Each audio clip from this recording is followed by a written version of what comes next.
High, সবাই কেমন আছো? আমি ভালো আছি। তো সকাল থেকে খুব তাড়াহুড়ো করেই সব রান্না বান্না করে থাকি।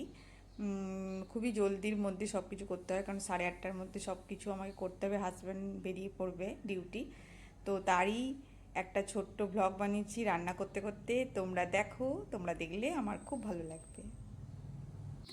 সকালবেলায় ঘুম থেকে উঠে আমার প্রথম কাজ ভাত চাপিয়ে দেওয়া, মানে আমি ফ্রেশ হয়ে চাটা খেয়ে ফার্স্টে ভাতটা একটু চাপিয়ে দিই। ভাতটা ফুটতে ফুটতে আমি তরকারি কাটতে বসে যাই। ভাতটা একটু ফুটে গেলে ভাতটা আমি অফ করে কিছুক্ষণ রেখে দিই। এদিকে আমার তরকারি কাটাও হয়ে গেছে। তারপর আমি ফ্রিজ থেকে মাছগুলো বার করে রাখি। এই যে মাছগুলো বার করে নিয়েছি, আর একটুখানি শশা কুচি পেঁয়াজ কুচি হাজব্যান্ডের জন্য করে রেখেছি, মুড়ি খাবে। এটা হাজব্যান্ডের চাই বানাচ্ছি, আমার চা অনেক সকালেই খাওয়া হয়ে গেছে হাজব্যান্ড ওঠার আগেই। তো হাজব্যান্ডকে গরম গরম চা দিয়ে দিলাম। এইদিকে আমি করলা ভেজে নিচ্ছি। করলাতে আমি নুন হলুদ দিয়েছি, আর আমি একটুখানি করলাটা নামাবার আগে একটু পেঁয়াজ কুচি দিয়ে নাড়াচাড়া করে নামিয়ে নিই। এতে কি হয়, করলা ভাজাটা খেতে বেশ ভালো লাগে। তো দেখো আমার করলা ভাজা হয়ে গেছে, তো আমি নামিয়ে নিলাম। ভাতটা বললাম আমি অফ করে দিয়েছিলাম, তো কিছুটা ভাত দেখো এরকমভাবে হয়ে যায়। এদিকে আমি কড়াইয়ে শুকনো লঙ্কা আর জিরে ফোড়ন করে নিচ্ছি, একটুখানি তুলে রাখছি, কারণ এটাতে আমি আলু সিদ্ধ মাখবো। আমার মেয়ের জন্য একটু আলু সিদ্ধ মাখে করতে হয়। এটা একটু ডাল, মুগের ডাল।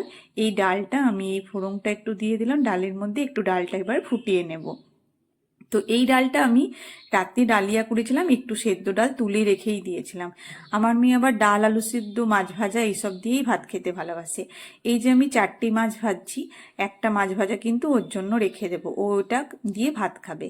আর এদিকে ঘুগনিটাও আমি কালই বানিয়ে রেখেছিলাম, কারণ হাজব্যান্ড সকালে 8:30টায় বেরিয়ে যায়, একটু আধটু আমি করে রাখি, কারণ এত সকালে উঠেও আমি সব কিছু এত তাড়াহুড়ো করে করতে পারি না, সেই জন্য আমি ঘুগনিটা করেই রেখেছি। এদিকে আমি মাছের ঝাল দেওয়া বানাচ্ছি।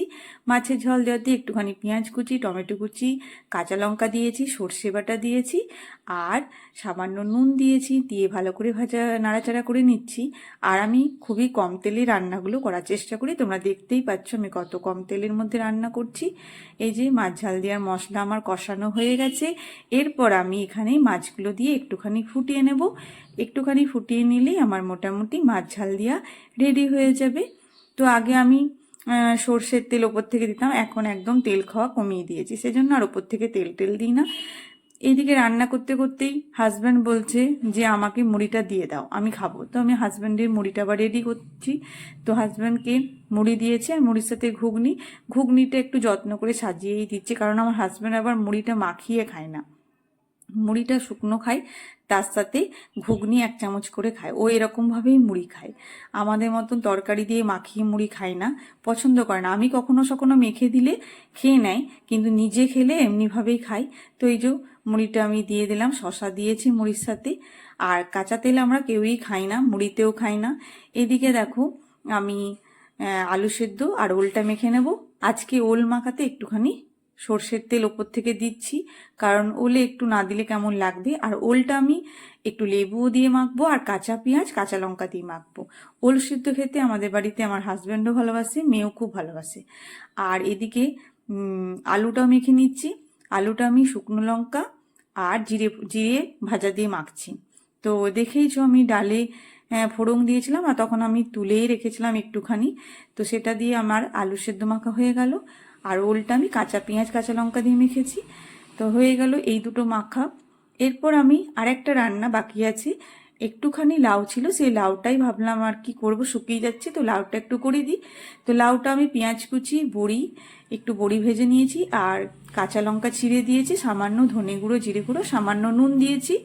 আগে আমি সব রান্নাতেই হালকা মিষ্টি দিতাম, কিন্তু এখন অনেক দিনই হলো যে রান্নাগুলোতে না দিলেই নয়, আমি মোটামুটি মিষ্টি দিই না, চিনি টিনি দিই না।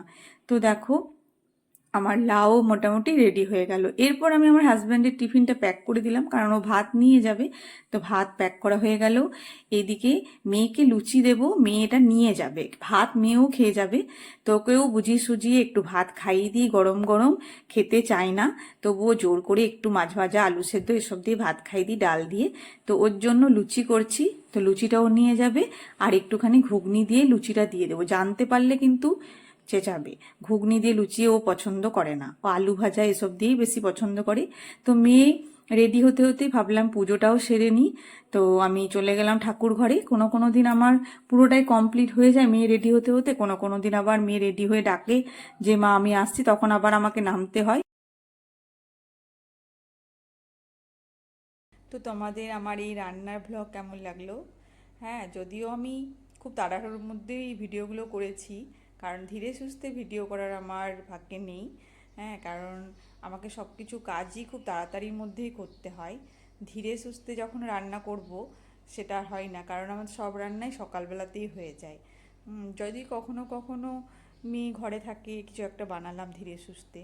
হ্যাঁ, তাছাড়া হাজব্যান্ডের জন্য যেগুলো করে থাকি সেগুলোই আমিও খেয়ে নিই, আর আমার জন্য পরে কিছু করি না।